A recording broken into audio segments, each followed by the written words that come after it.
Hey guys, tonight we are stepping straight into the smoky, flour-dusted world of ancient Rome.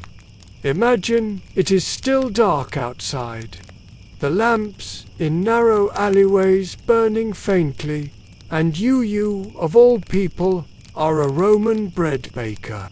Not a glamorous soldier, not a toga-wearing senator, not even a poet with delusions of grandeur. Nope, you wake up to make bread, which, by the way, everyone in this empire depends on. It's your quiet superpower. Though, let us be honest, you probably won't survive this job for very long because the heat, the soot, and the endless grinding labor would break most modern backs in a week. So, before you get comfortable, take a moment to like the video and subscribe, but only if you genuinely enjoy what I do here.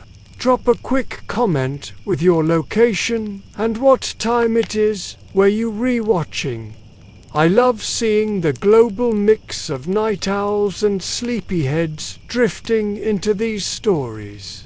Now, dim the lights, maybe turn on a fan for that soft background hum, and let's ease into tonight's journey together.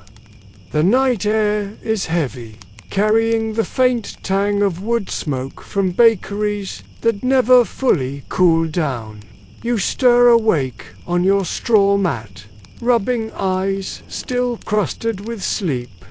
Outside, the city is mostly quiet. Rome doesn't roar until the sun is well above the rooftops. But bakers belong to the predon. Your shift begins long before the first rooster crows. The floor beneath your bare feet is cold, gritty with dust, and you curse softly as you shuffle to splash your face with water from a clay jug. No soap, no luxury, just a splash to keep you from tripping into the oven half asleep. You shrug into a tunic already stiff with flour, and your sandals crunch against pebbles as you step out into the alley. The streets are not empty, though you'll pass the occasional water carrier hauling jars and a mule driver nudging his beast forward with sleepy curses. Somewhere in the distance, you hear the creak of a cart grain merchants who travel before dawn to deliver sacks to bakers like you. The city's lifeline is already flowing, unseen by the senators who will later brag in the forum about feeding the people. You arrive at the bakery, a humble but vital place. The doorway is low, the stone walls blackened by years of smoke.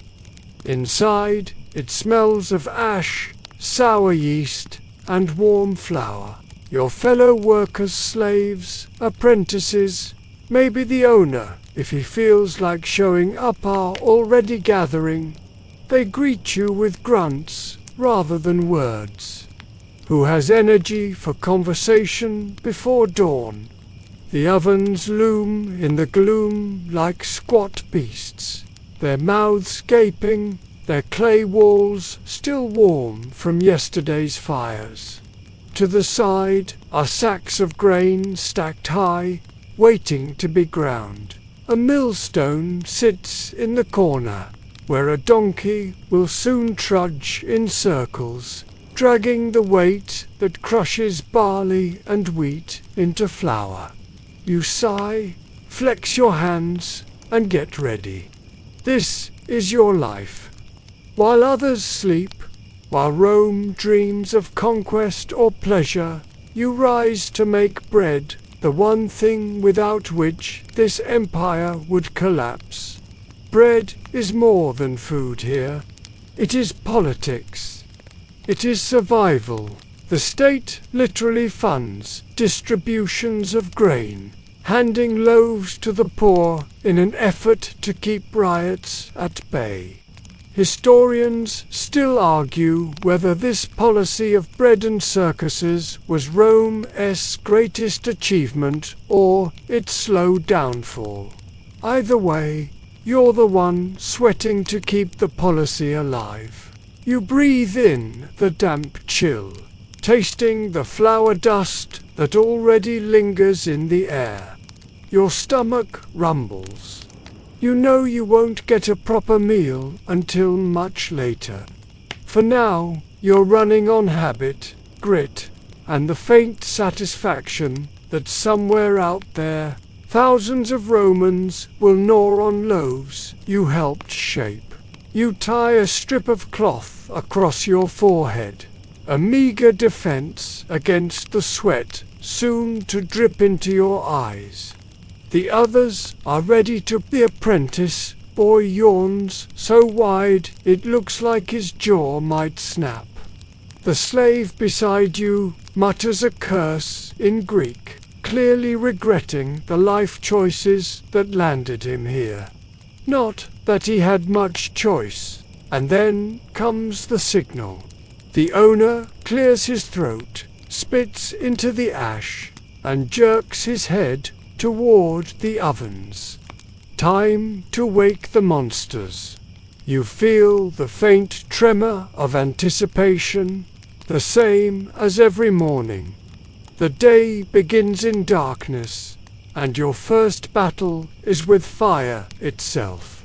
The baker's rhythm settles in, rough hands hauling wood, sparks crackling as tinder takes flame, the first sigh of heat rolling outward like the breath of some ancient god. The clay ovens glow faintly in the gloom, and the bakery transforms from a silent cavern into a living, breathing furnace. The work has started, and you are caught once again in its endless cycle. The ovens are the soul of the bakery, and they demand respect. Each one is a massive clay dome, its blackened mouth wide enough to swallow a man if he were foolish or unlucky enough to stumble in. You feel the first licking warmth as the fire catches, flickering across the soot-darkened walls. Your tunic already clings to your back. In summer, this place becomes unbearable. Even in the cool season, you sweat until your sandals slip against the asher-slick floor. The firewood is precious. You don't simply toss in logs and hope for the best. Wood in Rome is expensive, dragged in from surrounding hills and forests that have been steadily stripped bare. Every baker knows the art of feeding the fire just enough to raise the temperature without wasting fuel. Apprentices often mess this up, throwing in too much and scorching half the loaves. You, though, have learned the rhythm, the hiss when damp wood hits flame. The golden hue that signals the oven walls are soaking in heat. A few of the younger workers cough as smoke seeps back into the room. Roman bakeries rarely have chimneys, so the haze lingers low, stinging eyes and throats. You wipe your nose on your sleeve, muttering about how your lungs will be dust before you're 30. And yet, what choice do you have? Bread is the safest trade in Rome. As long as the empire needs to feed itself, your job isn't going anywhere. The slaves stoke the smaller side ovens, which are used for warming or pre-baking dough. Their hands move automatically, practiced from years of routine. One of them, a wiry man from Syria, hums tunelessly, the sound blending with the crackle of fire. You wonder, as you sometimes do, what life he had before he was sold into this endless cycle of dawn fires and flower-dusted nights. You pick up a paddler long wooden rod with a flat end used to move the logs inside and push a stubborn piece of oak deeper into the fire. Sparks fly upward, dancing like golden insects before dying in the smoke. The air grows heavier and the heat grows bold, pressing against your skin in waves. There is a kind of beauty to this moment. For a few brief minutes, before the day's chaos swallows you, you are simply tending fire, coaxing the ovens awake like a farmer stroking his oxen. The ovens creak faintly as the clay expands, and you can almost imagine them sighing in relief, as though they, too, prefer to be alive with fire than cold and empty. And of course, the heat must be measured. No thermometers exist, just instinct. You hold your hand near the oven mouth, feeling the prickling burn. Experienced bakers can judge the temperature within a rough margin of accuracy. Some even toss in a scrap of dough. If it chars instantly, too hot. If it bakes pale and limp, too cool. This is your science, passed from calloused hand to calloused hand. Historians still argue whether Roman ovens were more efficient than later medieval ones, but standing here, you can feel the genius in their construction. The apprentices begin bringing buckets of water to sprinkle on the oven floor. Steam hisses, a violent sound that makes even seasoned bakers flinch. The water clears ash and evens the heat, preparing the surface for the first wave of loaves. Timing is everything. Start too soon, and the bread won't rise. Wait too long, and the oven's cool, wasting hours of effort. By now, the room is alive with activity. You can hear the donkey in the next room stamping impatiently, ready to walk its grinding circle around the mill. Grain sacks thump as slaves drag them closer. Someone coughs loudly, spitting black phlegm onto the floor before sweeping it away with the ash. A boy yawns so hard he nearly drops his bucket, earning a cuff on the ear from the overseer. And yet, amidst the noise, you find yourself drifting. The fire mesmerizes, its glow reflected in every worker's eyes. You think about how these same ovens might have stood here decades before, baking bread for soldiers, marching north into Gaul or east into Parthia. Bread has marched with Rome as much as its legions. Without loaves to fill bellies, victories would crumble. In that way, you are part of Rome's conquests, though you never leave the city walls. One quirky detail floats into your mind, one you heard from an older baker. Sometimes, when the city's supply of grain ran dangerously low, desperate citizens would break into bakeries, not for bread, but for the smoldering embers themselves. They believed carrying home a coal from a bakery's fire would bless their hearth, ensuring their family would not starve. You wonder if anyone truly believed it, or if it was just another way for the poor to cling to hope in a city that often forgot them. The ovens roar now, their mouths glowing orange. The overseer tests the heat with his hand, nods sharply, and announces that it is nearly ready. Soon the flour must be ground, the dough mixed, and the loaves shaped. For now, though you stand in the wavering glow, sweat dripping down your temples, heart sensing with the crackle of wood, another day has begun. You glance toward the doorway, where the faintest hint of dawn light bleeds into the alley. Rome is waking slowly, but you have been awake for hours already, locked in combat with fire, and you will not stop until thousands of mouths are fed.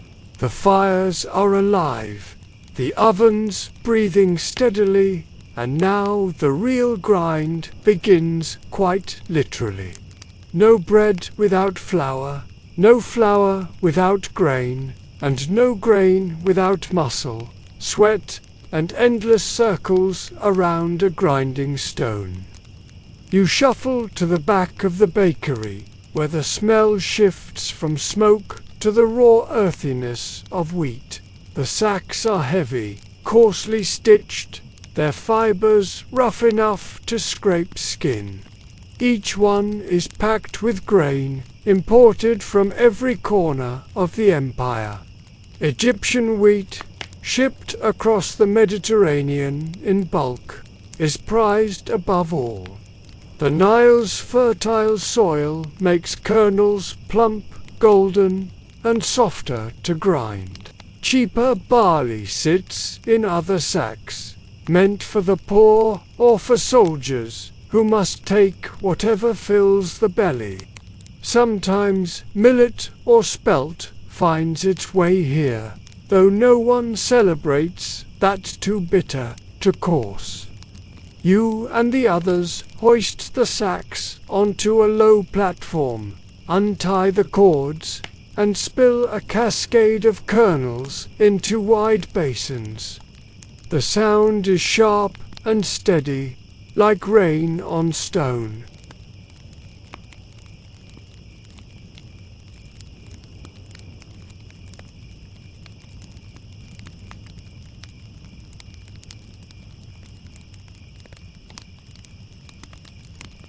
Poor beast, condemned to the same circle every day.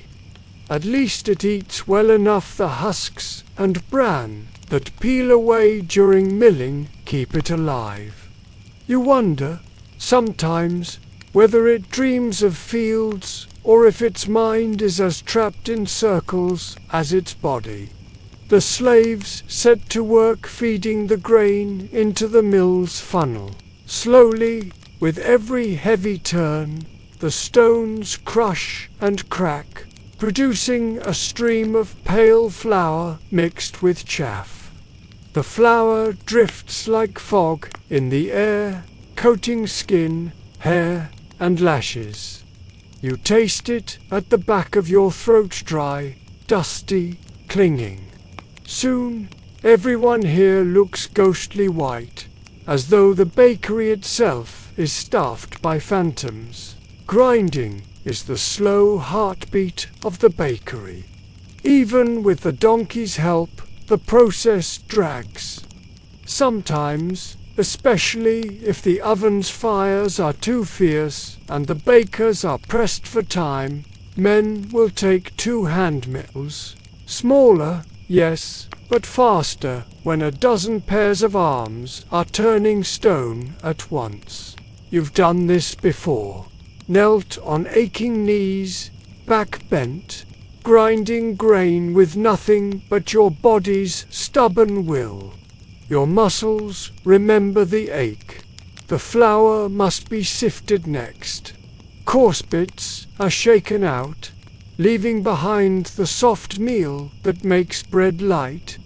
Romans, unlike some later cultures, often preferred their bread finely ground, though plenty of coarse loaves fed the poor.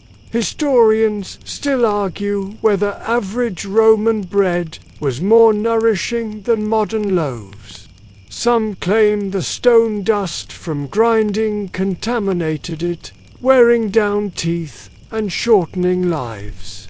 Others argue that the variety of grains and the natural fermentation made Roman bread surprisingly healthy.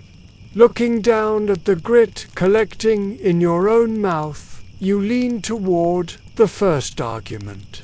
The overseer snatches up a pinch of flour, rubbing it between thumb and forefinger. He mutters approval, then snaps at the apprentices to move faster.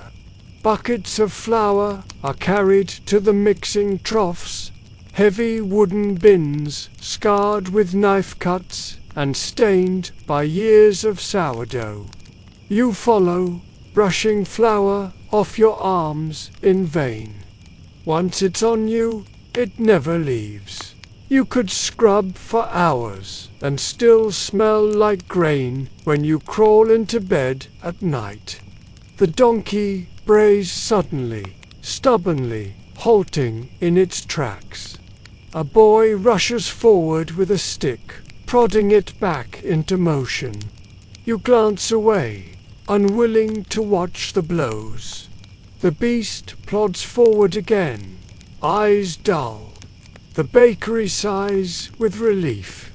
If the mill stops, everything stops. Among the flour sacks lies a story older than you, one whispered half as a joke, half as a warning. Some bakers claim that grain shipments once carried more than just wheat. Rats, insects, even the occasional snake could be found crawling among kernels. There's an old saying that Roman bread always came with a little extra protein, though most customers never knew. Quirky, yes, but when you recall seeing a beetle baked solid into a crust, you realize it's less of a joke. The dust thickens in the air until it sparkles in the firelight.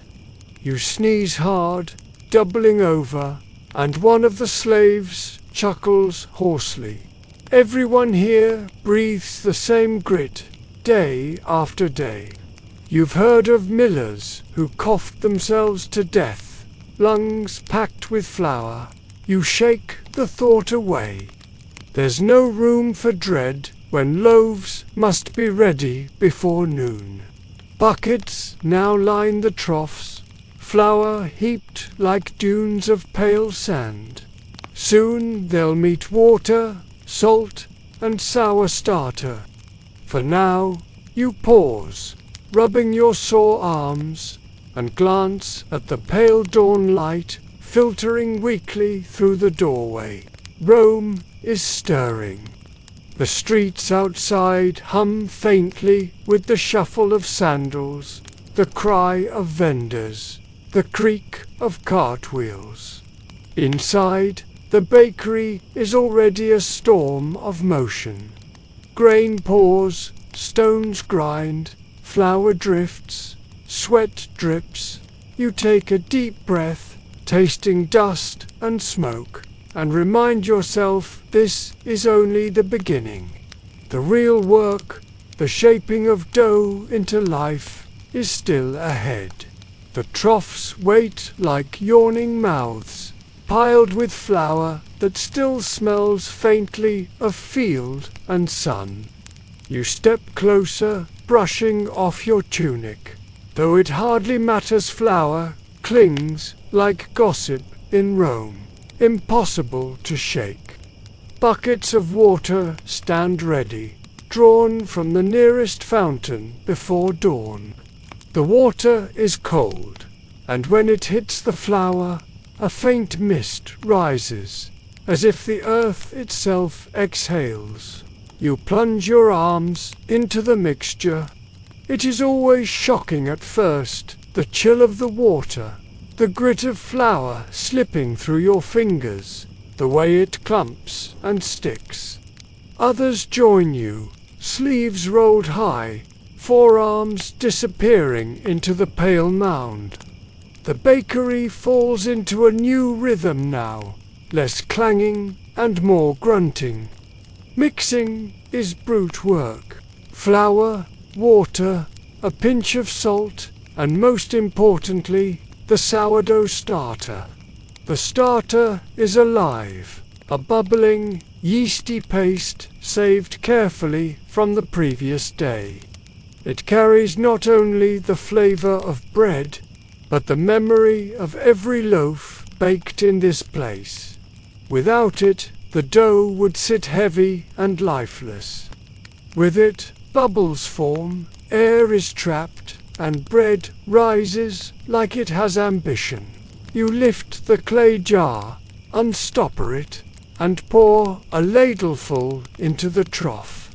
The smell is sharp sour, tangy, alive. Some days it stings the nose, other days it smells almost fruity.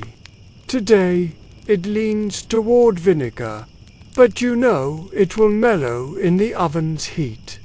You begin kneading at first. It resists, clinging to your fingers, pulling back as though unwilling to be tamed. But you push, fold, stretch, and press. Your palms ache, your shoulders protest, but the dough begins to yield. This is where craft matters. Too little kneading, and the bread collapses. Too much, and it toughens. There is no clock to guide you, only the feel beneath your hands, the elasticity, the smoothness, the way the dough springs back when pressed. Beside you, a boy struggles with a smaller batch, his thin arms trembling. The overseer shouts, telling him to use his weight, not just his hands. The boy leans into it, sweat dripping onto the dough. You can't help but smirk. Every baker learns this lesson. The bread takes as much of you as you give to it. The air fills with the wet, heavy scent of yeast. You think about how miraculous it is. Really, that invisible thing's tiny organisms too small for the eye shaped the fate of bread. Of course, no one in Rome knows this. To you, it is simply tradition. The starter works because it always has. Historians still argue whether Roman bakers understood fermentation as science or simply as mystery handed down through habit. Judging by the superstition clinging to the trade, you'd say it was the latter. Some bakers whisper charms as they knead, hoping to coax the dough into rising. Others refuse to let anyone but themselves stir the starter, claiming it loses strength if mishandled. You remember one old man who swore his bread rose better if he spat in the dough before kneading. You laughed at the Timon till you tasted his bread and realized it truly did have an odd, extra spring. Was it the spit or just luck? No one dared ask. The dough grows silkier beneath your palms, warm now from the friction of work. You pause, stretch your fingers, then slam the mass against the trough with a satisfying thud. The whole bakery echoes with similar sounds. Slap, fold, stretch, like the city's heartbeat turned into dough. Buckets of brine are poured in carefully, salt dissolved in water to spread evenly. Salt is precious, carried from far-off coasts, taxed and controlled. Too much, and the bread tastes harsh. Too little, and it spoils too quickly. You watch as the overseer pinches a bit, tastes, and nods. Perfect balance. As you knead, memories creep in the first time your arms cramped so badly you thought they'd snap. The first batch you ruined with too much water. The first loaf you pulled from the oven that actually made you proud. It's strange how much of a life can be measured in dough. A quirky tidbit comes to mind, one the older bakers always laugh about. Some Romans believed dough could be used as a bandage. Press a lump of it onto a wound, they said, and it would draw out poison. You shudder at the thought of open sores packed with sour paste. Maybe it worked, maybe it didn't, but clearly Rome trusted bread with more than just filling stomachs. Hours pass like minutes here. The dough finally reaches readiness, a supple mass that size under your palms. Workers break it apart into smaller pieces, ready for shaping. Your arms tremble, your shoulders ache, but there is satisfaction in seeing the trough empty. The dough lined up like obedient soldiers awaiting their next command. Outside, Rome is fully awake now. The sounds of the street vendors hawking fruit, wagons rattling on cobblestones, dogs barking filter faintly into the bakery. But you barely notice. The world outside can have its noise. In here, your world is flour, water, salt, and fire. You wipe your forehead with your sleeve, leaving a streak of dough across your temple, and grin faintly. The hardest part of the morning is done, and yet the day has only begun. Ahead lies the shaping, the stamping, the baking, and the endless tide of customers. But for now, the dough rests. And so, for a brief moment, the dough rests beneath linen cloths, its surface swelling faintly as bubbles form deep inside. You stand there, watching, almost hypnotized by the rise. For a moment, the bakery is quieted. Just the crackle of the ovens and the occasional grunt of someone shifting a sack of flour. This pause is short-lived. Soon, the next ritual begins. Shaping, you and the others uncover the dough, feeling its warmth and springiness. With knives dusted in flour, you cut great mounds into smaller, manageable pieces. Each one must be weighed by hand, judged by the eye, sometimes balanced in a small pant scale if precision is required. Customers expect a certain size. The army expects exact rations. A loaf too small is an insult. Too large is a loss to the bakery. The dough clings as you divide it, stretching in long strands before snapping. You roll the lumps into tight rounds, tucking the edges beneath with quick, practiced motions. This is not art, it is craft, done 100 times in a morning until your wrists ache. Still, there is something satisfying in seeing rows of smooth, round loaves line the tables, waiting like obedient pupils. Roman bread has its own signature shape, the punnies quadratus, a round loaf, flattened slightly, with deep grooves cut into the top to make it easy to tear apart. Some bakers score 8 sections, others 4, depending on preference. You take a sharpened blade and press down, carving clean lines. The cuts allow heat to penetrate evenly, but they also make the loaf instantly recognizable. A Roman soldier miles from home could bite into a quadratus and feel a taste of the city. Around you, the bakery hums with this rhythm. Cut, roll, press, score. Slaves work shoulder to shoulder, their chatter muted by concentration.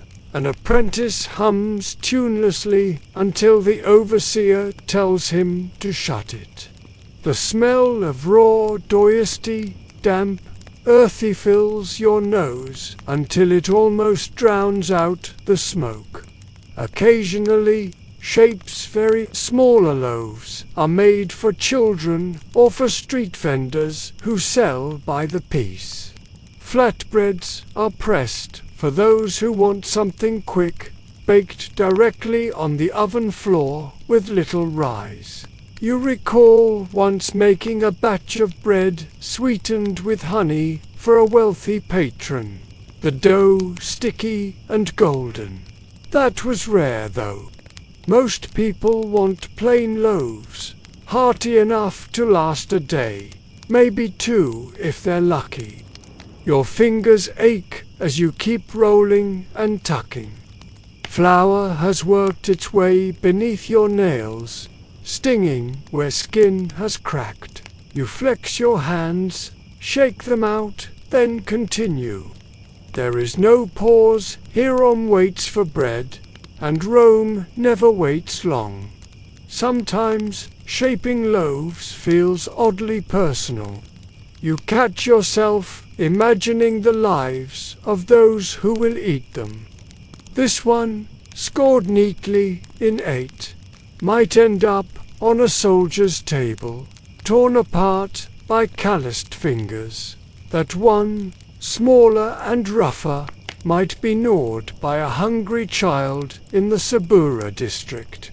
Another, smooth and even, will be carried by a slave into the villa of a senator who will barely glance at it before devouring half. Alongside olives and cheese, each loaf is a story, though to you they are just lumps of dough. Historians still argue whether Roman bakers considered themselves craftsmen or mere laborers. Standing here, sweat dripping, back bent, you lean toward the latter. And yet, there's a quiet pride when you see rows of perfect loaves ready for the oven. A craftsman's pride, even if no one thanks you. A quirky bit of gossip passes between workers as you shape. One swears he heard of a baker in Pompeii who once shaped a loaf with hidden coins inside, meant as an offering to the gods. Another mutters that some loaves have been found in tombs, charred but preserved, placed there as food for the afterlife. You chuckle at the thought, imagine spending eternity nibbling the same stale loaf. The overseer checks the rows, nodding curtly. He kneels, takes a knife, and demonstrates the scoring again for a careless apprentice. Too shallow, it won't bake right, he growls. The apprentice swallows hard and starts over. Bread remembers mistakes. The air is thick with the scent of rising yeast, stronger now, mixing with the heat rolling from the ovens. The fire spits sparks, impatient. The loaves are ready. The ovens are hungry. You glance around and see rows of bread waiting like soldiers about to march into battle. Your arms ache, your tunic is streaked with dough and flour, but you smile faintly. The heart of the day is here. You grab another lump, tuck, press, score, and add it to the growing army of loaves. Outside, Rome is alive with noise, but inside, your world is reduced to this table, these hands, this dough. Tomorrow you'll do it again, and the day after, and the day after that. But for now, all that matters is shaping bread into life. The loaves sit in neat rows, their surfaces marked by your careful cuts, but the work is not finished. No Roman bakery lets bread leave unbranded. Every loaf must carry a mark, stamped into its soft skin before the oven swallows it. These marks are not decoration. They are identity, proof of ownership, sometimes even a shield against theft. You walk to the corner shelf where wooden and terracotta stamps rest, each carved with symbols, letters, or names. Some bear the bakery's title, others the initials of the owner. Still others strange little design stars, leaves, spirals that make one loaf distinct from another. Rome is a crowded city. Loaves change hands in markets, in taverns, on street corners. Without a mark, how could anyone prove which bakery made what? And if a loaf is too small, too burnt, or too raw, the stamp ensures the angry customer knows exactly whom to blame. You pick up one of the stamps, its surface worn smooth from years of pressing into dough. This one bears the name of the bakery's patrona Friedman, who made his fortune supplying bread to the army. You press it into the center of a loaf, twisting slightly so the imprint stays sharp. The letters sink deep, leaving behind an unmistakable signature. Around you, others work quickly. Stamps thud against dough in steady rhythm, a counterbeat to the crackle of ovens. The soft sound is oddly soothing, like the bakery's own heartbeat. Apprentices carry trays of stamped loaves to the side, lining them up for their turn with fire.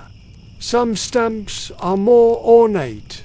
You see one loaf marked with a dolphin, another with a palm branch.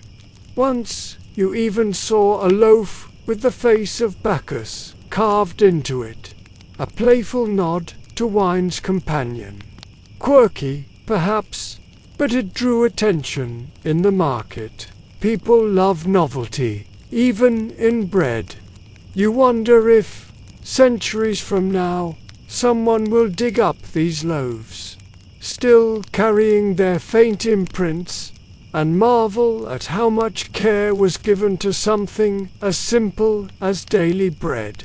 They will, though you don't know it. Archaeologists centuries later will find perfectly stamped loaves carbonized in Pompeii's ashes. Historians still argue whether stamping was primarily a matter of pride or practicality.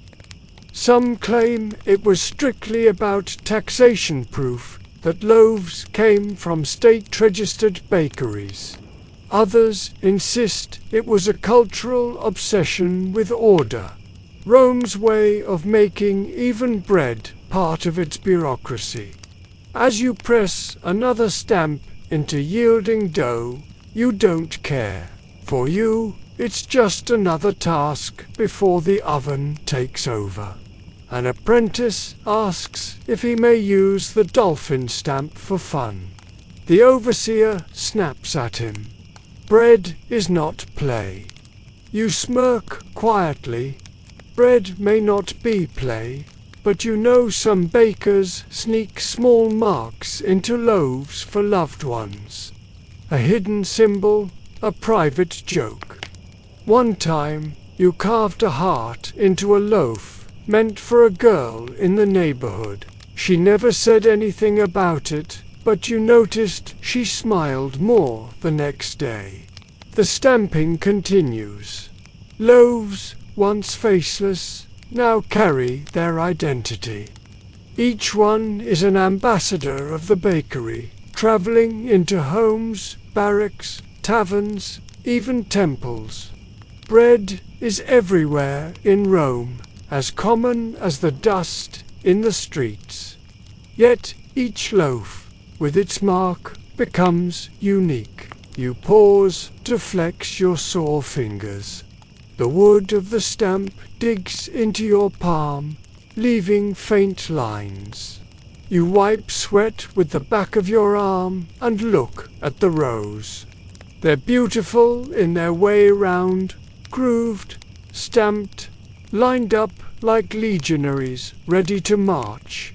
For a fleeting moment, you feel proud, and then the overseer's bark shatters the thought. To the ovens, move. The room surges with motion. Apprentices lift boards heavy with loaves. Slaves rush to the glowing mouths of the ovens. The air grows hotter, harsher, filled with sparks and ash. The stamped loaves, once soft and pliant, are about to face the trial of fire. You grab your paddle, steady your breath, and prepare. The oven roars, hungry, and Rome waits to be fed. The ovens glare like open mouths, their insides glowing with a furious orange. The heat radiates outward, thick and smothering, as if the air itself has weight. You wipe your forehead with your sleeve, but its useless sweat pours faster than you can clear it. The loaves are ready, stamped and scored, and now they must face the fire. You grip the long wooden peel, a flat paddle worn smooth from years of scraping against clay. The first board of loaves is set before you. Their surfaces gleam faintly, still sticky from kneading, still fragile. With a practiced motion, you slide the peel beneath them, balancing carefully. One wrong angle and they'll topple, smearing into the ash. The overseer is watching, and his temper is shorter than the oven flames. You step forward. The heat slams into your face, stealing your breath. Your arms tense as you angle the peel inside, guiding the loaves into place. The oven floor, slick with steam from the earlier dousing, hisses as the dough touches it. You pull the paddle back slowly, leaving the loaves behind, lined neatly in the fiery glow. Around you, the same dance repeats. Apprentices stumble, some too timid with the fire, others too reckless. One curses as his loaf slides off sideways, landing half in the flames. The overseer snarls, shoving him aside to salvage what he can. You don't look too closely. Burned bread is shame, but burned skin is worse, and you've seen both. Loading the oven is a strange mixture of terror and rhythm.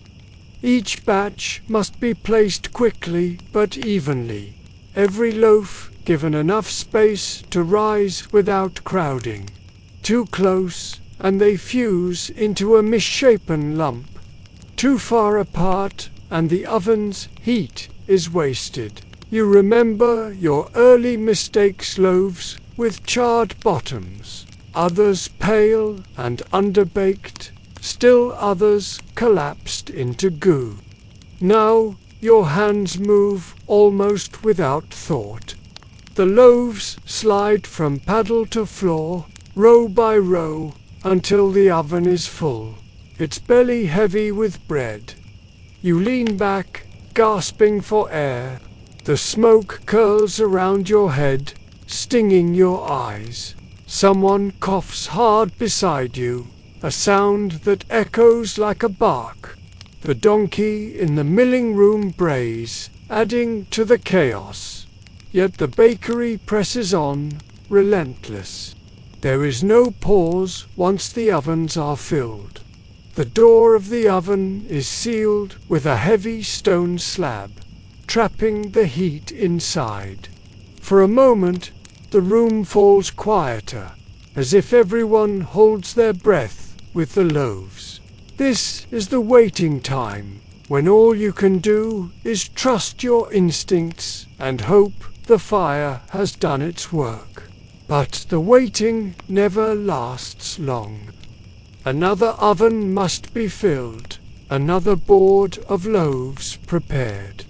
The process continues, a cycle of loading and sealing, until your arms feel like lead. You glance at the loaves already baking, their faint outlines visible through the shifting glow. They're rising, their scored tops splitting, their stamped marks puffing outward. The smell begins to change, shifting from raw dough to the first notes of crust, warm, nutty, rich. It's a smell that could soften the hardest heart, though in this room it's almost lost beneath the smoke. A quirky thought passes through your mind, one passed along by old bakers with a grin. Some Romans believed the crack in the loaf's crust foretold the eater's luck. A wide, even split meant prosperity. A jagged one meant misfortune. You shake your head. Bread is bread. Still, you find yourself eyeing the cracks as they form half-believed. Historians still argue whether Roman ovens reached the same efficiency as modern ones. Some say their clay domes created perfect convection, baking evenly with less fuel. Others insist they wasted heat, belching more smoke than bread. Standing here, with sweat dripping down your back and your chest aching from the heat, you wonder if anyone writing those debates ever stood in front of an oven themselves. Minutes stretch like hours. The overseer finally gives the nod. Time to check. You grab the peel again, slide it under a loaf, and lift it into the light. Its crust is browned, the bottom firm but not burnt. The stamp still visible. Perfect. You place it on a cooling rack, its surface crackling softly as it breathes out steam. More loaves follow, some perfect, some flawed. A few come out blackened, their edges crumbling to ash. The overseer curses and tosses them aside. They'll be ground into crumbs, perhaps used for sauces, but never sold. Bread remembers mistakes, and customers do too. The bakery fills with the rich aroma of baking bread, cutting through the smoke. Workers breathe it in like a drug, some smiling faintly despite themselves. Even in exhaustion, the smell brings a kind of peace. You know it well, yet it never grows old. Rows of golden loaves soon line the tables, cooling, their crusts whispering as they contract. The bakery hums again, but now with satisfaction. The hardest part is over. Outside, the city clamors for bread, and soon the doors will open to the impatient crowd. But for now, you rest your paddle against the wall, flex your stiff fingers, and breathe deep. You've survived the fire once more. The loaves cool on wooden racks, steam rising in thin ribbons, their crusts crackling faintly as they settle. You have only a moment to appreciate them, because soon enough, the first voices reach the bakery door. The customers are coming. At first, it's just a murmur, sandals scuffing against stone, low chatter in the alley. Then the noise swells, a tide of voices layered one atop another. The bakery door creaks open, and the smell of warm bread spills into the street like bait. The effect is immediate. People surge forward, clutching baskets, bags, or simply empty hands stretched in hope. Inside, the air thickens with urgency. Workers stack loaves into neat piles, ready to sell. The overseer posts himself near the front like a guard, counting every loaf that passes through the door. In Rome, bread is money. Bread is politics. Bread is survival. One missing loaf could spark accusations, or worse, an investigation by city officials. The first customers are slaves, sent by their masters to fetch the day's ration. They carry woven baskets and wooden tokens, stamped to prove they are entitled to a loaf. The tokens clatter on the counter as they trade them for bread. Some mutter thanks, others grab the loaves without a word, scurrying away to deliver them before their masters complain. Behind them come the poor. These are the ones who wait longest, who sometimes crowd too close to the door, voices rising in frustration. Some are here for the state's grain dole, the unknower, which ensures the city's citizens don't starve. Bread is their lifeline, and without it, riots are not far behind. You've heard stories of angry mobs storming bakeries when supplies run short, tearing apart sacks of flour like wild animals. Today, the mood is restless but controlled. Children dart between legs, small hands outstretched. A mother hisses at her son, smacking him lightly before taking her loaf. The boy stares at the racks with wide eyes, breathing in the smell as though it alone could feed him. You remember being that hungry once. Wealthier customers arrive later, their slaves pushing through the crowd to collect larger orders. Some demand special loaves, sweeter, lighter, marked with distinct stamps. The overseer obliges grudgingly. Money speaks. Even here, among ash and sweat, the bakery grows loud. Voices clash, sandals scrape, baskets knock against one another. The heat from the ovens mixes with the press of bodies until the air feels heavy enough to choke on. You keep working, stacking, fetching, passing loaves across the counter. Each one disappears as soon as it appears, vanishing into the hungry city. One customer complains loudly about the crust being too dark. The overseer argues back, saying, "Darker bread lasts longer, better for keeping." Historians still argue whether Roman customers truly preferred pale, fine bread, or if darker loaves were simply a matter of survival. You suspect it's both. The rich demand white flour, the poor make do with whatever fills the belly. A quirky bit of gossip circulates among bakers. Some claim that customers occasionally try to bite into a loaf right there at the counter, just to prove it is fresh. You've seen it happen once or twice, teeth sinking into crust while crumbs scatter onto the floor. Today, a woman does exactly that. She chews quickly, nods in approval, and pays without another word.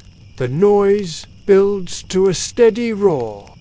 Someone shouts from the back, demanding their order. The overseer curses, waving you over to carry another tray of loaves. You stagger under the weight, weaving through the crowd, the bread warm against your arms. The people press close, some reaching as though they might snatch a loaf outright.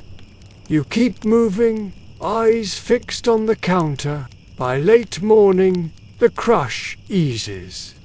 Most customers have their bread, baskets filled, arms loaded. The poor shuffle away, muttering, while the wealthy return to their villas. The alley outside is littered with crumbs and scraps of paper, evidence of the morning rush. Inside, the racks are half empty, the smell of baked bread hanging thick in the air. For a moment, the bakery breathes. You lean against the wall, wiping sweat from your brow, your arms trembling from carrying so many loaves. The overseer counts coins at the counter, lips moving silently as he stacks bronze on bronze. But you know this is only the first wave. Rome is a city of hundreds of thousands, and its appetite is endless. The morning crowd has eaten, but soon others will come. The army, the vendors, the taverns all, waiting for their share. For now, though, you savor the faint lull, the rare moment of stillness. You glance at the loaves still cooling, their stamped marks catching the light. Each one is already destined for a mouth, a stomach, a life outside these walls.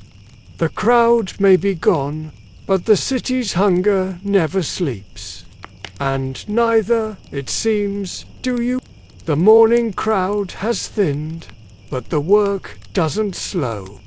If anything, it shifts gears into something heavier, larger, and less forgiving. Supplying the army, every Roman baker knows this part of the trade is sacred. You can sell to taverns, to households, even to vendors who hawk bread on street corners.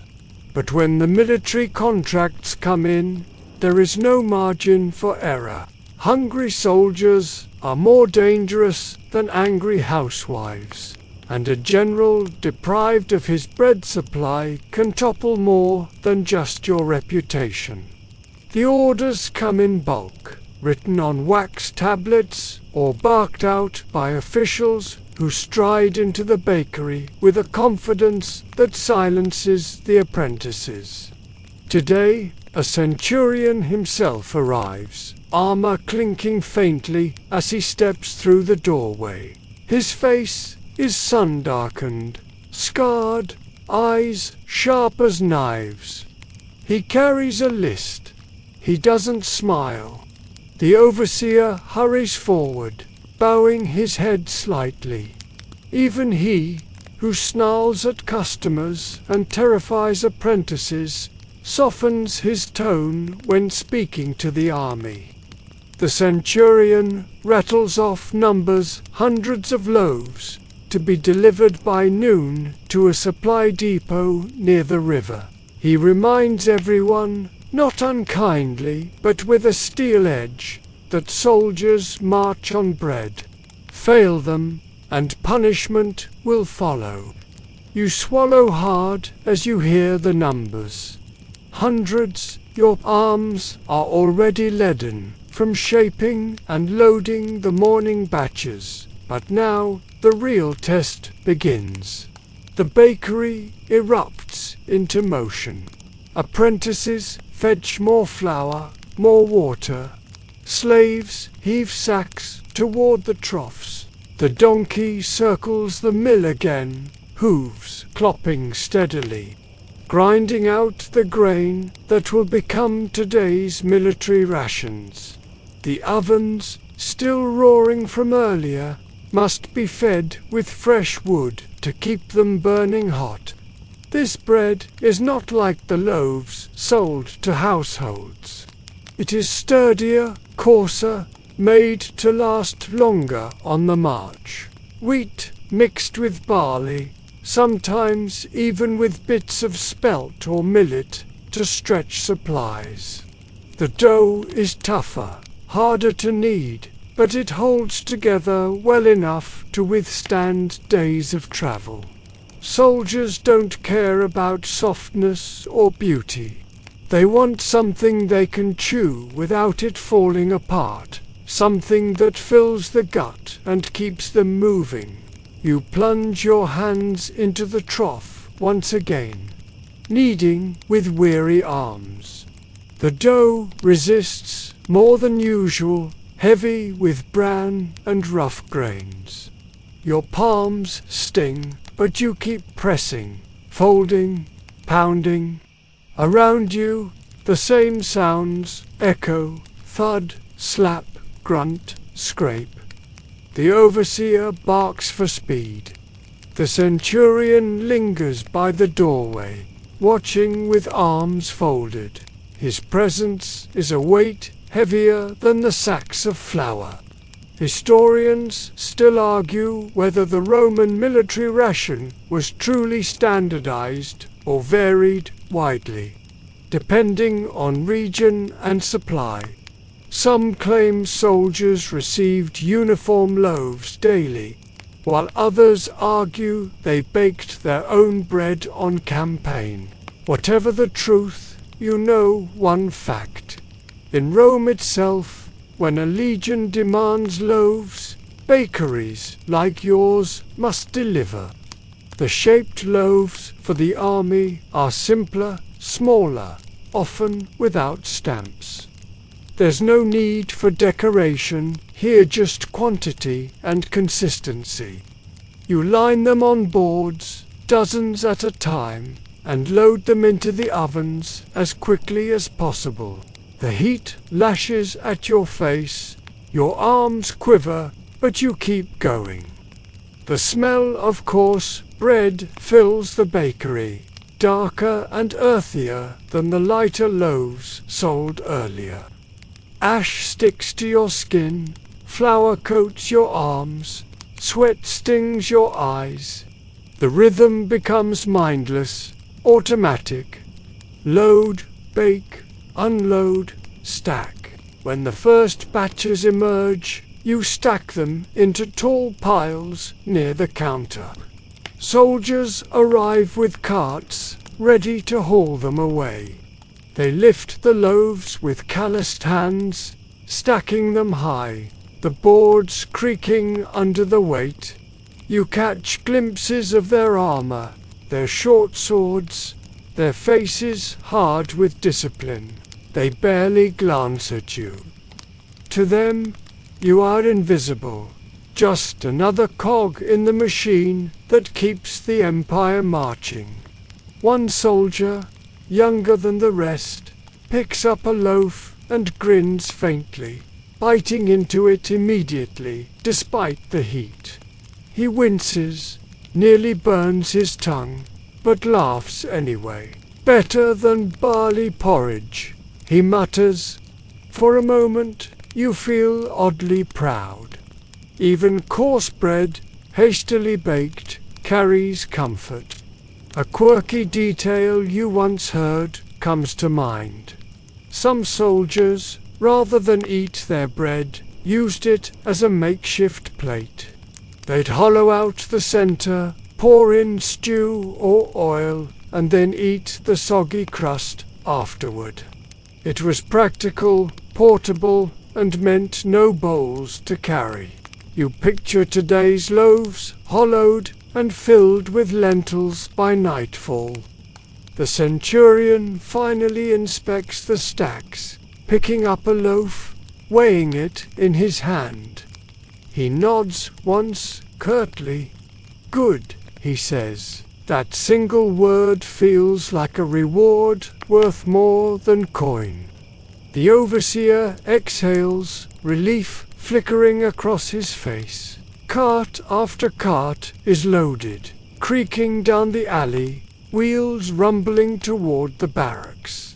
By the time the last one leaves, the bakery is a wreck.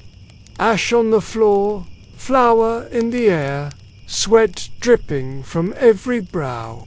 You slump against the wall, chest heaving, arms trembling. The donkey brays tiredly, stamping its hooves as though complaining about its own endless circle. The overseer mutters something about payment arriving later. Maybe in coin, maybe in grain. He doesn't sound convinced. But the bread is gone, the soldiers are fed, and the bakery has survived another round of its most unforgiving duty. Outside, the city buzzes louder, noon approaching. The army's loaves are gone, but the day is far from over. Rome's appetite is endless, and already fresh orders wait to be filled. You close your eyes for a moment, letting the exhaustion wash over you. The fire is still roaring. Your muscles ache, and your stomach growls. But there is no rest. Not yet. The carts creak away, the clatter of iron-rimmed wheels fading into the din of Rome, and at last the bakery exhales. The centurion's sharp presence is gone. The overseer's shoulders sag, and for the first time since before dawn you feel a sliver of stillness. This is the midday lull, the narrow crack of time between the morning frenzy and the relentless afternoon demands. You wipe your hands on your tunic, though it only smears flour and sweat into new patterns across the cloth. Your arms hang heavy, trembling faintly, and your legs ache from hours of standing on the gritty stone floor. The donkey outside still circles the mill, lazily hooves dragging. Even it seems slower now, exhausted by the morning's grind. The overseer, for once, does not bark orders. He slumps onto a stool, counting coins in the corner, lips moving silently. The apprentices collapse onto sacks of flour, their hair white with dust, looking like old men, though none of them have seen 20. One boy curls up in the corner, asleep almost instantly, head resting on his arm. The rhythm of the bakery softens, the frantic pulse giving way to a weary hum. You take your chance. From a shelf in the back, you grab a crust of yesterday's bread, hard, dry, and cracked. It takes effort to bite, your teeth straining, but the taste is oddly comforting. Coarse, sour, with a faint smokiness from the oven floor. You chew slowly, washing it down with a sip of water from a clay jug. It is not a feast, not even a proper meal, but it is enough to steady your stomach. Around you, the others do the same. One man pulls a wedge of cheese from his pouch, cutting it into thin slivers to share. Another brings out olives, wrinkled and salty, their brine cutting through the dryness of the bread. For a moment, the bakery feels almost like a tavern worker's, leaning back, chewing, trading weary jokes. A story circulates, one of those strange bits of gossip that always resurfaces when men are too tired to guard their tongues. Someone swears he heard of a baker in Ostia who mixed poppy seeds into dough, selling it to sailors as a kind of stimulant. Made them march all night, the man says with a grin. Another snorts, or made them sleep for days. The truth is uncertain, but you laugh anyway. Bread, after all, seems to carry every myth the city can invent.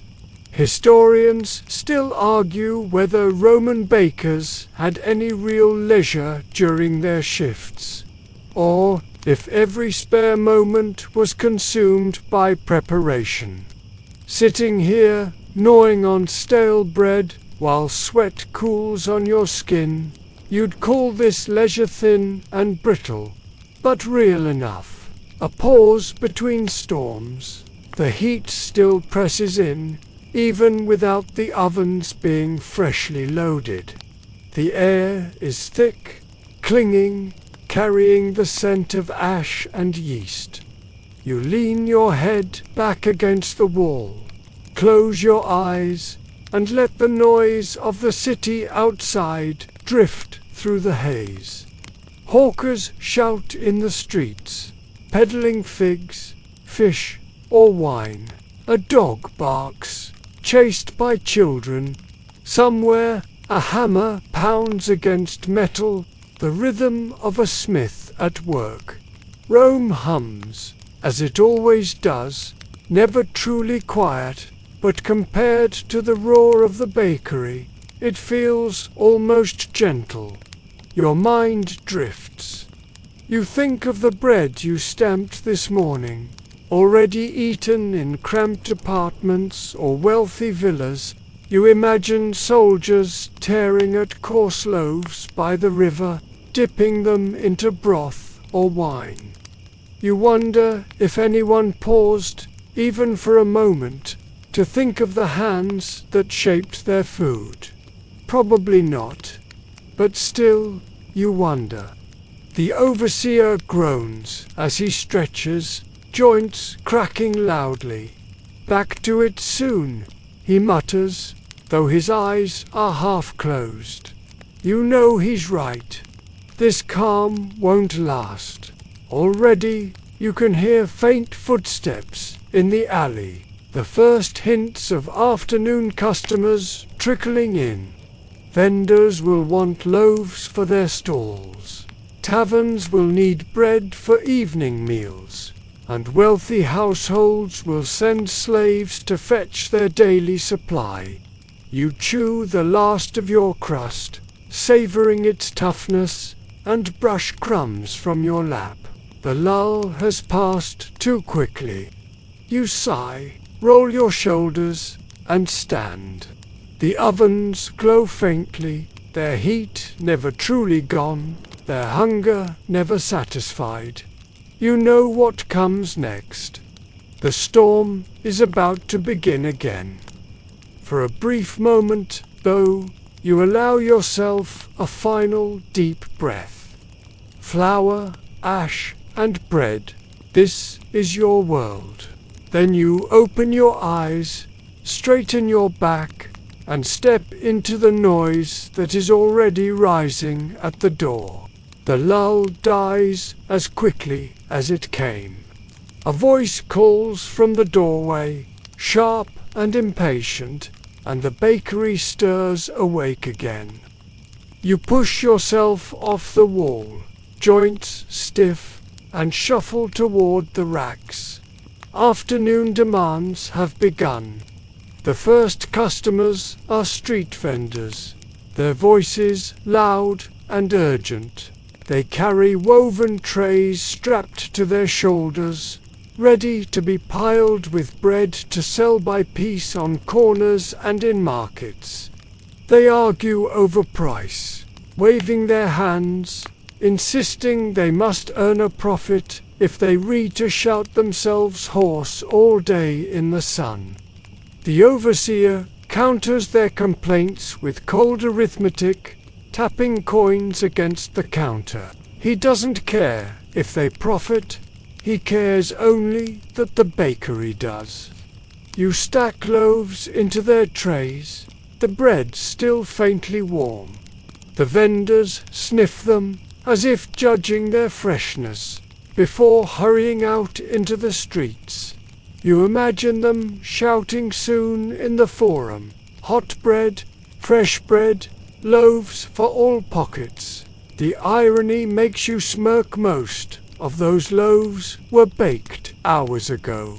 Yet, to the crowd, they will always be sold as fresh. Next come the tavern keepers.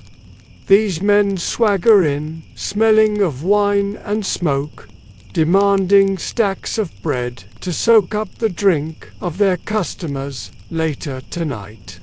They want loaves both coarse and fine, some to serve with stew, others to lay on platters beside olives and cheese. They pay in coin, sometimes in promises, sometimes in jars of sour wine no one really wants. The overseer argues, but he rarely refuses. Taverns are steady customers, and steady customers mean steady coin. The afternoon heats up, and with it, the ovens roar again. Fresh batches of dough are shaped, stamped, and shoved into the fire. The bakery hums with frantic rhythm once more, though the fatigue in everyone's movements is obvious.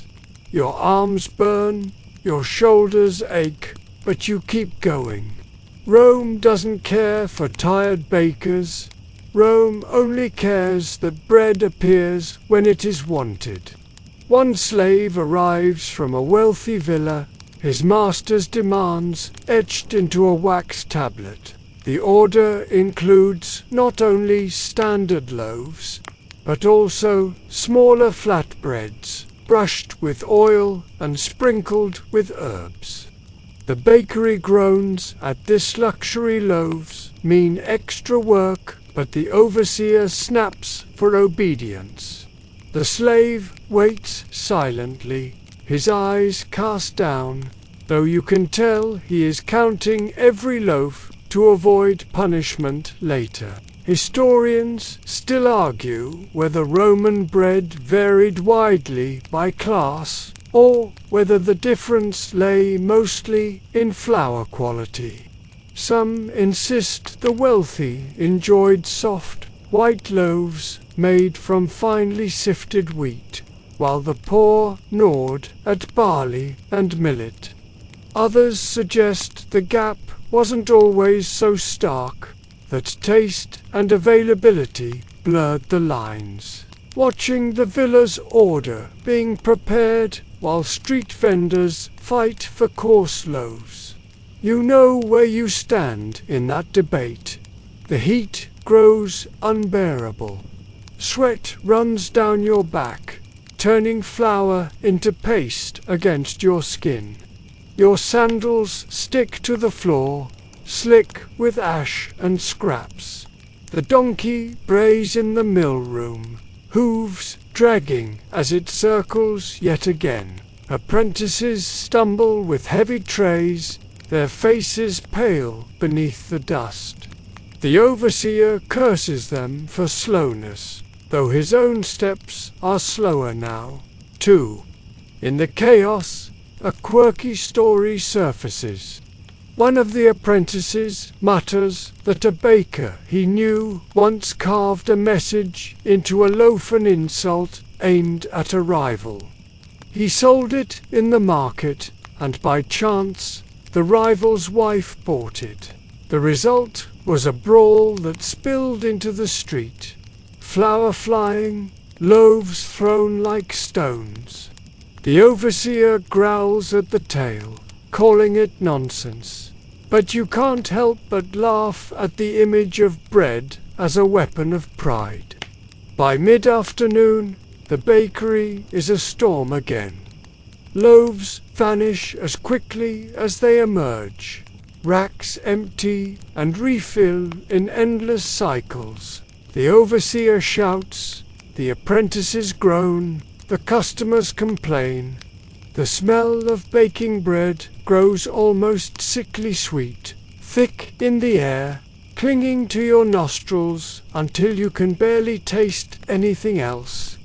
You catch yourself moving on instinct, hands shaping, arms lifting, paddles sliding, body bending without conscious thought. Your muscles remember what your mind has no energy to direct. This is the life of a baker. Not glory, not fame, but repetition, endless and consuming. Outside, the sun hangs high. burning the city streets. You glimpse the brightness through the doorway as a slave carries another order out. For a moment, the light seems blinding compared to the gloom of the bakery. You squint, then turn back to the ovens. Rome may be alive and bustling outside, but here, inside, your world is fire, flour, and sweat. The demands will not stop until evening. You know this, and yet you also know you will endure. You always do. Bread must be made, and you are the hands that make it. The afternoon storm slows only when the ovens groan with emptiness and the racks stand bare. Customers trickle away, baskets full, coins clinking in the overseer's box. The vendors vanish into the clamorous streets. The tavern keepers swagger off with their stacks of loaves, and the slaves shuffle homeward with arms aching under their master's orders. For the first time all day, the bakery feels less like a battlefield and more like the wreckage after one. Every surface is coated in flour. The troughs are caked with dried dough at their edges. The floor is layered with ash, husks, and crumbs, and the tools lean against walls, sticky and blackened from the fire. Cleaning begins, not out of any sense of neatness, but because tomorrow's bread will never rise in filth. You take a broom made of stiff reeds and begin sweeping the floor. The sound is scratchy, steady, like a saw cutting wood. Dust rises with every stroke, turning the air cloudy. Your throat burns as you cough, but you keep going. Piles of ash and scraps gather in the corners, swept into baskets to be carried outside. The donkey, finally untethered from the mill, stamps the ground, shaking off hours of trudging. It brays once, sharp and impatient, then sniffs at a pile of bran as its small reward. The apprentices scrape the troughs with wooden spatulas, prying away the dried crusts. Some mutter under their breath, curses muffled by effort. Others hum quietly, lost in fatigue. The overseer prowls still, though his bark has softened. Even he knows this is the part of the day no one enjoys. Then comes the careful task of saving the starter. One worker lifts the clay jar, now almost empty, its sides coated with bubbling residue. From today's dough, a lump is torn off and pressed into the jar, mixed with a little water, covered loosely with a cloth. Tomorrow's bread depends on this fragile culture, alive with unseen forces. Lose it, and the bakery would stumble for days, trying to rebuild. You glance at it with something like reverence. For all the sweat and ash, this little jar is the true heartbeat of the place. Historians still argue whether Roman bakers passed down sourdough cultures for generations, or if each bakery remade them constantly from the air.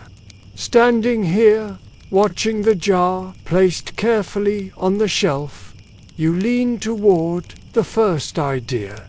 The starter feels like inheritance, a legacy of every baker who came before. Their fingerprints still lingering in each bubble of yeast. Once the starter is safe, the tools are cleaned. The paddles are scraped, their wood darkened from fire and grease. The stamps are brushed free of clinging dough, their letters and patterns revealed once more. You take your time with one, tracing the grooves of its carved letters with your thumb. Tomorrow it will press its mark into another army of loaves, but tonight it rests in silence. The ovens, too, must be tended. Their bellies, once roaring, now slump with smouldering ash. You approach cautiously, scraping the blackened remains into piles, shoving them out with iron rakes. The heat still blasts against your skin, though muted now, like the dying breath of a beast. Sweat beads on your forehead as you work, sparks hissing faintly. Eventually, only embers remain, glowing weakly in the gloom. The ovens sigh, their day's hunger finally spent. A quirky rumor, often shared at this stage, drifts into your mind. Some claim that bakers used leftover ashes to whiten their tunics or even brush their teeth. You glance at the grey dust coating your arms and shudder. Maybe true, maybe not, but you'd rather stink of bread than swallow ash. By now, the bakery is quieter. The sweeping slows, the scraping ceases. The workers' voices fade. The apprentices collapse again onto sacks, too tired to joke. One man leans against the doorway, staring into the street as if remembering the world outside exists. You take a rag soaked in water and wipe down the benches. The damp cloth smears flour into paste before finally clearing it away.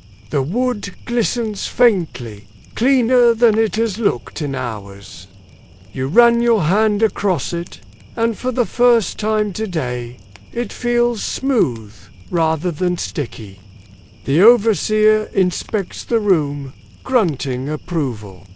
He counts the coins again, perhaps tallying whether the day's sales match the flour spent. You suspect he'll skim some off for himself, but you keep quiet. Everyone takes what they can in Rome, even in bakeries. At last, the work winds down. The air still smells of yeast and smoke, but it's calmer now, softened by exhaustion. The tools are stacked neatly. The starter jar waits patiently, and the ovens glow faintly in the dimming light. You sink onto a stool, arms limp, lungs aching. The bakery is no longer roaring, but humming, a beast put to rest. Tomorrow it will wake again, hungry as ever, but for now it sleeps, and so will you, soon enough. The bakery may look calmer now, but the day isn't finished until the coins are counted, the debts tallied, and the records, at least the mental ones, settled. Bread is survival, but money is power, and without power, a baker is just another sweaty man lost in smoke and flour. The overseer sits at the broad wooden table near the counter, a small bronze oil lamp flickering at his side. Its flame trembles with each breath of air that sneaks in through the open doorway. He spreads the coins before him, bronze asses, silver denarii, the occasional gleam of a gold aureus when a wealthy client has paid in something finer. His fingers move quickly, stacking neat little towers, clinking softly as the piles grow. You watch him, bone-tired, leaning against a sack of flour. Each clink is the sound of your day, the weight of your back, the ache in your arms turned into hard currency. And yet, you know how little of it will ever make its way into your own hands. Bakers like you are paid barely enough to eat and keep a roof overhead. The profits belong to the owner, the freedman whose name is stamped into every loaf. A ledger tablet is brought out wax, scraped clean for a new entry. The overseer mutters as he scratches figures into it with a stylus. Loaves sold, loaves spoiled, loaves given to the army. He curses softly as he subtracts the cost of wood, the tax on flour, the bribes paid to officials who inspect the bakeries. You smirk faintly at that. Everyone knows the inspectors are bribed. They arrive, sniff the bread, scold about weight or freshness, then take their fee and leave with 2 or 3 loaves tucked under their arm. Taxes loom large in every calculation. Grain is imported, measured, and controlled by the state. The unknown, the massive welfare system that feeds much of the city means bakers like yours are both prized and trapped. Supplying the dole brings steady work, but it also means constant scrutiny. If your loaves are too light, if your flour is stretched too thin, if your weights don't balance, punishment follows. Historians still argue whether these punishments were more financial or physical. You've heard stories of fines, whippings, even bakers tossed into their own ovens as examples. Perhaps exaggerated, but in Rome, exaggeration often hides a kernel of truth. The overseer sighs as he presses coins into a leather pouch, likely the day's rent for the shop itself. Few bakeries own their buildings. Most rent from landlords, paying through the nose for the privilege of sweating here every dawn to dusk. You wonder sometimes if the man who collects the rent has ever once stepped inside to smell what the air is like: hot, damp, choking, thick with flour and smoke. Probably not. The apprentices gather their meager wages, small handfuls of coins, more symbolic than generous. One boy frowns at his share, mutters about being cheated, and earns a sharp cuff to the head from the overseer. You don't complain. You've learned that bread feeds you better than coin ever will, since at least you can eat the crusts that fall from the table. Still, the coins fascinate you.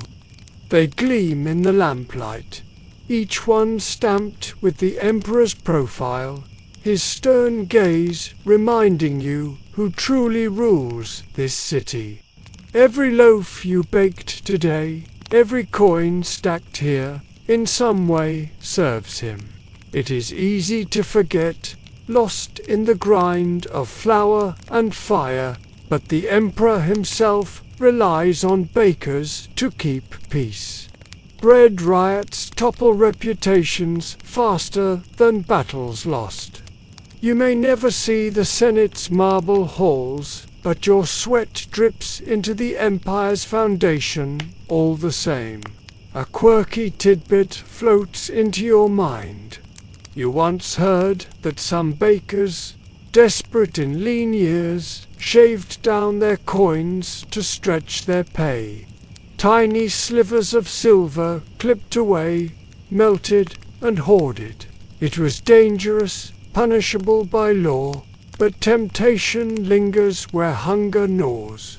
You glance at the overseer's careful stacks and wonder if his fingers are just a little too quick. When the counting is finished, the coins vanish into pouches, tucked into a locked chest in the back room. The overseer closes it with a click, as if sealing the day itself. His shoulders relax, but his eyes remain sharp. Tomorrow, the cycle will begin again, and he must have enough grain, enough wood, enough workers to face it. You slump deeper against the flour sack, eyelids heavy. The work feels finished, yet the air still hums with tension. The weight of money heavier than the weight of bread. You know this. Loaves feed the city, but coins feed the men who command it. And so, long after the ovens cool, long after the last loaf is eaten, the sound of clinking coins still echoes in your ears. The counting is done, the chest locked, and at last the overseer waves a hand as though dismissing everyone's exhaustion.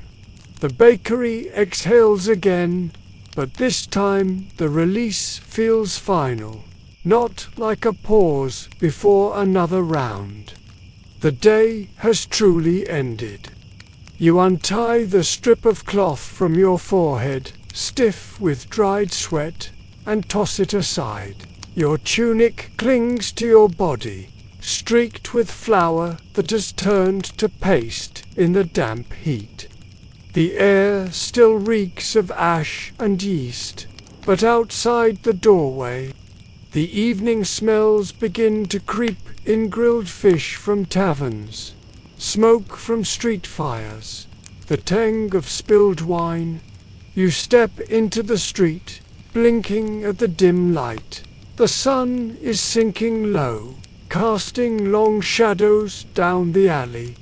Rome is alive in a different way now, where the morning was frantic, with vendors and slaves hurrying to fetch bread. The evening hums with leisure and noise. People gather at taverns, voices spilling out in drunken laughter. Children chase one another, shouting as dogs bark alongside them. Musicians pluck strings on corners, their notes rising above the clamor. You walk slowly, your body heavy, but your eyes open to the city you serve. It is strange, sometimes, to see the joy of Rome after hours spent in smoke and sweat. The people you fed this morning now sit at tables, tearing loaves apart, dipping crusts into bowls of lentils, soaking bread in wine. You glimpse it through open doorways. A senator reclining at his feast, servants offering him bread as though it were treasure. A family crouched in a cramped room, passing a single loaf among them, savoring every bite. You pass by stalls where vendors still sell leftover bread, shouting, "Fresh! Fresh!" though you know the loaves are hours old. The lie doesn't matter. Rome buys what it needs, truth or not. Some loaves you recognize by their stamps, your stamps. You feel a strange flicker of pride seeing your work on display in the twilight, though no one knows your name. Historians still argue whether bakers in Rome were respected tradesmen or looked down upon as mere laborers. Walking here, tunic clinging with sweat, arms aching, you feel both truths at once. People depend on you more than on senators or generals. Yet, when they pass you in the street, they see only another dusty worker. Bread is invisible until it's missing. Then suddenly, everyone remembers the baker. You turn into a busier street where taverns glow with lamplight. The air is thick with roasting meat, garlic, and cheap wine. Patrons lean from doorways, calling out to friends. Laughter rings out, mingling with the clatter of dice on wooden boards. A fight breaks out at one table, two men shoving until others pull them apart, laughing all the while. Bread is at every table, soaking up wine, filling stomachs so the drink can flow longer. You shake your head, amused and a little envious. A quirky thought passes through your mind. You once heard of taverns using stale bread as trenchers, flat loaves doubled as plates, food piled on top, grease soaking in, and when the meal was done, the plate was eaten or tossed to the dogs. Practical, you suppose, though hardly appetizing when you've seen where some tavern bread ends up. Still, nothing in Rome goes to waste if it can be chewed. You keep walking, your sandals scraping against uneven stones. The crowd thickens near the forum, where speakers shout to dwindling audiences. Hawkers push late goods, and torches flare in the growing dusk. You thread through, weary but steady. Around you, Rome seems endless, sprawling, buzzing, a beast with 1,000 voices.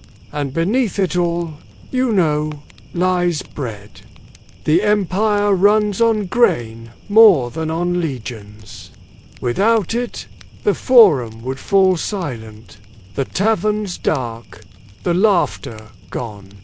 Finally, you turn down a narrower street, leaving behind the noise. The buildings lean close, their upper stories almost touching. Laundry hangs between windows, fluttering faintly in the evening breeze. The stones here are slick with the day's waste, but you barely notice. You are nearly home. Your thoughts drift as you walk. You remember the loaves that burned today, blackened and useless. You remember the centurion's curt nod of approval, the vendors shouting, the coins clinking. It all blurs together into a single rhythm, like the endless kneading of dough-fold, press, stretch, repeat. Life as a baker is not glory, not wealth, but survival. Yet in survival there is meaning. You are one of thousands who keep this city breathing. The street quiets as you near your doorway, a narrow arch between crumbling walls. You pause, glance back at the city still glowing in the distance, and feel the ache in your bones settle deeper.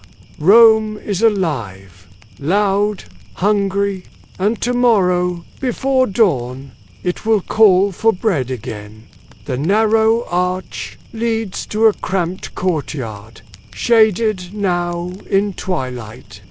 You step inside, shoulders sagging, and close the door behind you with a dull scrape of wood against stone. The sounds of the city soften, muffled by the walls, until only faint laughter and the cry of a distant vendor seep through. For the first time all day, you are alone. Your room is small, barely more than a box carved into the building's side. The floor is uneven stone, the walls bare and cool to the touch. A straw mat lies in the corner, flattened by use, with a thin wool blanket crumpled on top.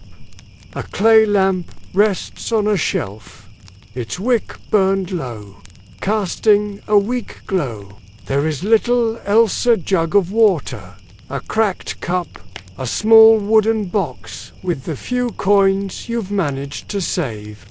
You sink onto the mat, every muscle screaming as you fold your legs beneath you. The aches that you ignored all day return in full force, now the stiffness in your shoulders from kneading, the sting in your palms from the dough's roughness, the burn in your back from bending over ovens. Your hands are raw, flour still clinging in the cracks of your skin, no matter how often you wipe them. You stretch them out before you in the lamplight and think they look more like tools than hands. From the jug, you pour a little water into the cup and drink. It's lukewarm, metallic, but soothing nonetheless. Hunger gnaws at your stomach. You tear at a piece of leftover bread, hardened by the day, but softened slightly by dipping it into the water. It isn't pleasant, but it eases the edge. Bread is your work, your pay, and sometimes your only meal. As you chew, you listen to the night outside. A dog barks, then another answers.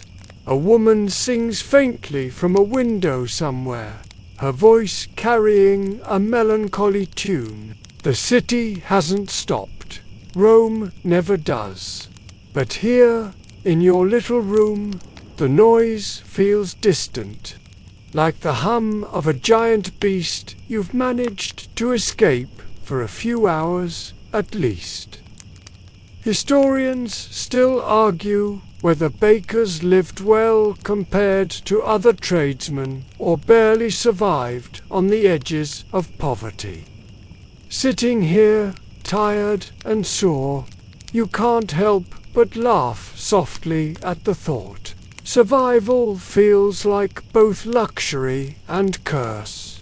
You aren't starving, but you'll never be rich. You'll rise tomorrow before dawn, feed the ovens again, and vanish into smoke and sweat. Perhaps that's all there is. A quirky memory makes you smile faintly. An old baker once told you that dreams of bread meant prosperity. If you dream of golden loaves, he said, fortune is coming. You've dreamed of bread, often loaves, rising, crusts cracking, ovens roaring, but fortune has yet to arrive. Still, the thought comforts you, silly as it is. You lie back on the mat, staring at the ceiling's shadowed beams. Your body sinks into the straw, scratchy though it is, and your eyelids grow heavy. The day plays again in your mind like a slow rilther.